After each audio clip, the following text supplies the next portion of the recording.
মেয়েদের ফুটবল ম্যাচে বাধা দেওয়ায় নিন্দা জানালো অন্তর্বর্তী সরকার।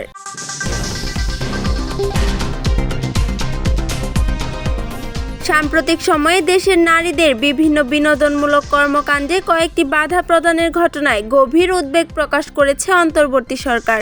প্রধান উপদেষ্টার প্রেস উইং থেকে দেওয়া এক বিবৃতিতে এ উদ্বেগ জানানো হয়েছে। সম্প্রতি মেয়েদের দুটি ফুটবল ম্যাচ পরিচালনার ক্ষেত্রে যারা বাধা দিয়েছে তাদের এই কর্মকাণ্ডের নিন্দা জানায় সরকার।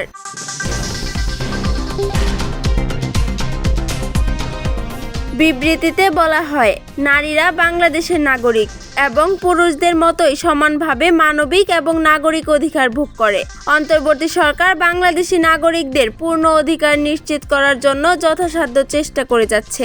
কেউ নারীদের অধিকার লঙ্ঘন করার মতো ঘটনায় সম্পৃক্ত হলে বা এ ধরনের বেআইনি বিধিনিষেধ আরোপের সঙ্গে যুক্ত হলে তিনি বা তারা দেশের প্রচলিত আইনে যথাযথ ব্যবস্থার মধ্যে পড়বেন বলে উল্লেখ করা হয় এই বিবৃতিতে।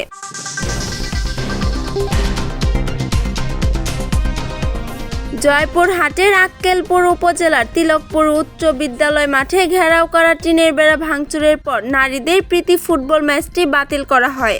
29 তারিখ বুধবার এই ঘটনা ঘটে।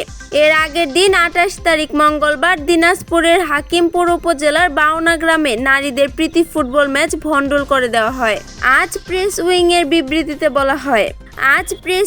বিবৃতিতে বলা হয়, অন্তর্বর্তী সরকার যে কোনো গোষ্ঠীর নাগরিকদের প্রতি বৈষম্য বা নিপীড়নের যে কোনো প্রচেষ্টার বিরুদ্ধে কঠোর ব্যবস্থা নেবে। প্রধান উপদেষ্টার কার্যালয় ইতোমধ্যে দিনাজপুর ও জয়পুরহাট জেলা প্রশাসনকে স্থগিত ফুটবল ম্যাচ পুনরায় চালু করার জন্য প্রয়োজনীয় পদক্ষেপ নেওয়ার নির্দেশ দিয়েছে।